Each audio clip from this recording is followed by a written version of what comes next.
Hi there. I am Conrad Hall. I'm the fellow who wrote Getting Happy When You Wish You Were Dead. I am also the fellow who lived Getting Happy When You Wish You Were Dead. The book is a very large piece of my life story. Daniel sent a report on the study, the promotional effort, the looking at the book that you folks are doing. And he included some questions, and I have notes that hopefully will keep me on track. I can tell you that this is actually my third shot at recording answers. I guess it's doing its job by steering me back and suggesting that, whoa, you're getting off track. Well, where I want to start is with the first question. And it says, you've mentioned reading the heart and mind as a key skill gained from trauma.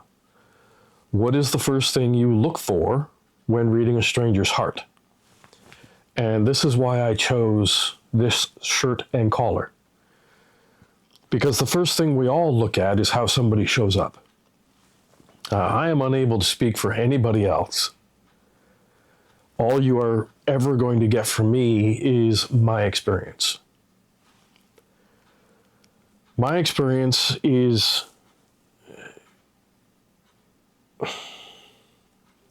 I guess, pretty banal when it comes to, men of the cloth, preachers, priests, however you want to say it. What did happen for me, when I got out of the military at age 28, I started studying Scripture. I needed to understand what it was that God was trying to communicate with me. And the reason I phrase it that way is one of the things that precipitated my leaving the military, actually the thing that precipitated it, is I was involved in a motor vehicle crash. I wrapped my car around a tree at 84 kilometers an hour.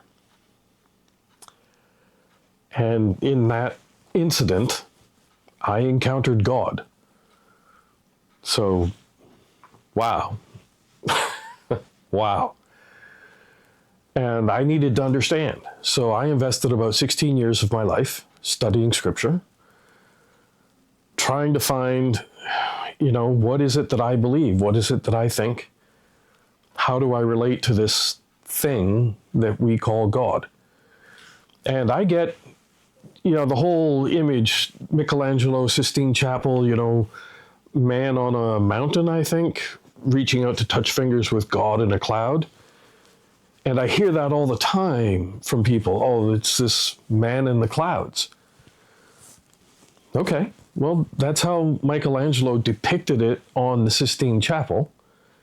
Because realistically, how do you display a creature that can just go tree and poof, there's a tree? Or let there be light and suddenly all of the stars that exist pop into being? How do you represent that creature? So, okay, I get that Michelangelo did a guy in the clouds. And I get that Scripture says that God made man in his own image. However, Scripture also says that there's no male or female, and, being with God is very different from being on the earth. So, okay, I don't know. What I do know is the effect this has when I dress this way. And most importantly, because my primary target audience is a very, very, very tiny group of people.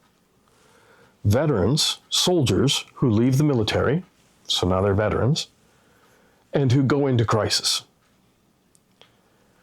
That, the number of people in Canada, 41 million people in Canada, I think, and it's 0.0002%. So I think that's 0.002/10,000%. Not very many people. But I know that one of the things that reassures them is this.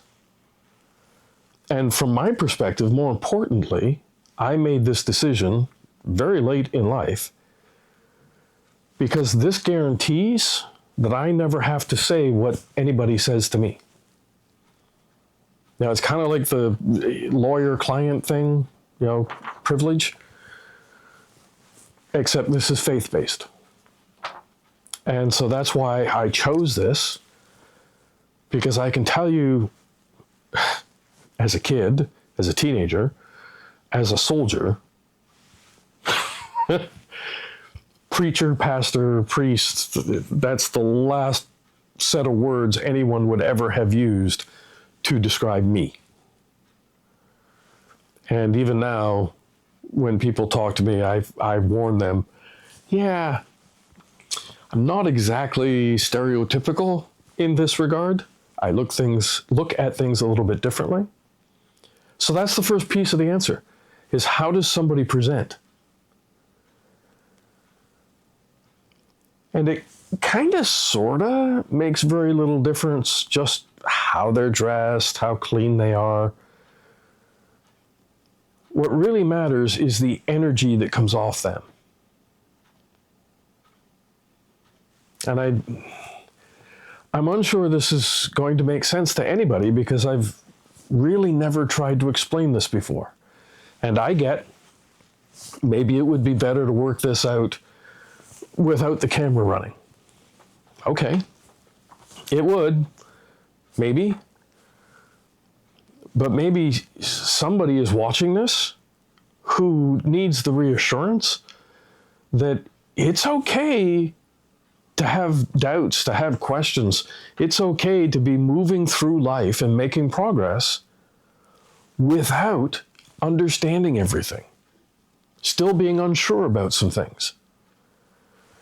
And what I made for notes on the answer is first about we are all energy. And I don't mean to be foo-foo, new age, whatever. Oh, we're all energy. Oh. So our bodies run on electrical energy. Electrical impulses are what make our muscles move. Electrical impulses are what makes the diaphragm flex, and so it pulls down, and that pulls the lungs down, which creates a vacuum, and you suck in air, called breathing. Diaphragm relaxes, pushes back up against the lungs, pushes air out. So our body runs on electrical energy, and the fact is, and we have all encountered this, there are people who walk into a room and the room notices. I have walked into a room and had the room stop and everybody turned toward me.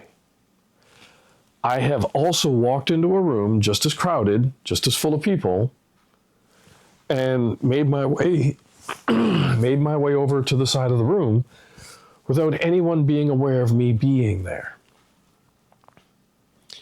So I have experienced that energy coming from me, and I experience it coming from other people. And I'm sure there are lots of folks who are going to watch this, and they will think of someone, and they will think, as soon as I met that person, I just knew there was something wrong. Well, that's what I'm talking about. That's reading the heart and mind of another person. Because keep in mind, the heart, the mind, these are things without any physical existence. Now, we tend to think, when we talk about the mind, we tend to think about the brain, because the mind is about thinking. But there's nothing in us that is the mind. Like we have a pancreas or an appendix or a lung. There's no organ that is the mind. And when we talk about heart, we always do this. We talk about heart. What we're really talking about is character, grit, stamina. the ability to persevere. Somebody really has heart. And I think energy is in the same kind of category. We know it's there. We feel it. If you have somebody in your life and you have a connection, you feel that connection without actually having to, hold hands or give each other a kiss or anything. You feel that connection. Growing up in a situation where my parents simply did not want me and were actively hostile and taught my brother and sister to behave the same way, learning to read people became a necessary skill. Learning to know when, this is the time to get out of the room.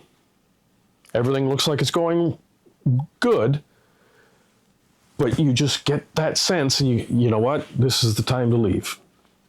Make an excuse, get out of the room. And you pick up on that from other people. And I am now in my 60th year. I am 59 years of age. And I think maybe the big difference between me and other folks in general is I really paid attention. When people would say things, when they would do things, I would pay attention to how they were behaving.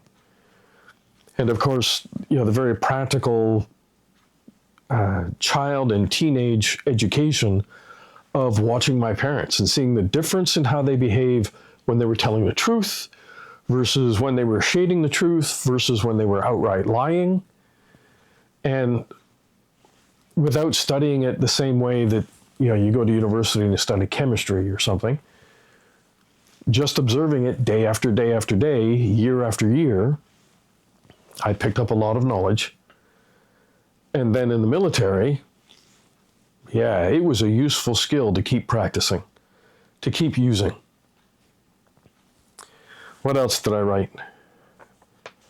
Okay, I wrote that the mind and the heart have no physical existence. We think about them and we attribute a lot of things to them.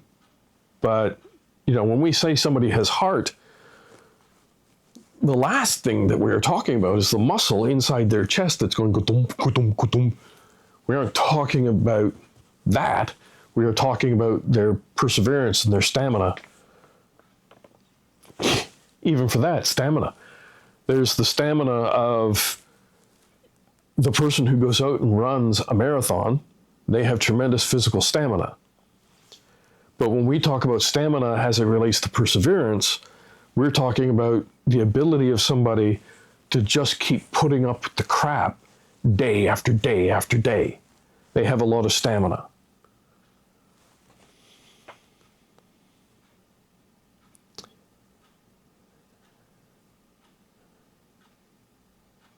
Yes, I'm reading my notes.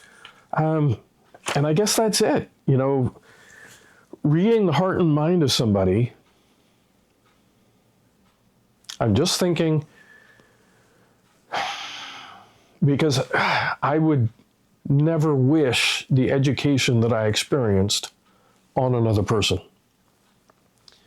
So what is something that you can do, that anybody can do, to effectively read the heart and mind of someone? And the answer is, listen to them. An adage I use frequently is that we are all born with 2 ears and 1 mouth. Learn to use them in the correct proportion. Learn to listen. Listen to what a person is saying. Listen to how they are saying it. And pay attention for what they leave out. It is amazing how often, when you pay attention, you will notice that you ask a question and the person gives an answer, but never actually answers the question you asked. That's incredibly common. Well, that tells you something about the person. Versus you ask a question, so How old are you? And somebody, oh, I'm old enough to do it, but I'm young enough to do it, but old enough to know better. An answer like that. Or a little bit older than my teeth, and the same age, I forget what that one is. But it's the same age as something and a little bit older than, the same age as my tongue and a little bit older than my teeth. Okay, very indirect answers. Versus the person who gives you an answer and simply says, well, why do you want to know? Yeah, that's information I would normally, share only with friends. Why do you want to know? Or the person who just, like me, I started this video saying I'm in my 60th year. I am 59 years of age. All of those answers tell you something different about the person. And the more involved you get in a conversation, the more you can learn about a person by what it is that they say, how they say it, and what are the things that they leave out. That said, it's really easy to say. Just took me, 8 seconds, 10 seconds to say that? Doing it is different. Doing it takes time and effort. And I can tell you, you are going to get things wrong. You're going to meet somebody and think they're a really good person and get it wrong. You're going to meet somebody and think, I'm not so sure, and get it wrong. So, right off the top, understand you are, on occasion, going to get it wrong. Be open to that. And most importantly, and I know this is part of another answer to one of the questions Daniel sent, most importantly, recognize that what you think you are communicating could quite possibly be very different from what the other person is receiving. And this is, again, why you want to listen. When you give somebody an answer and then they move forward in the conversation, how they move forward helps you understand how it is that they have received your answer.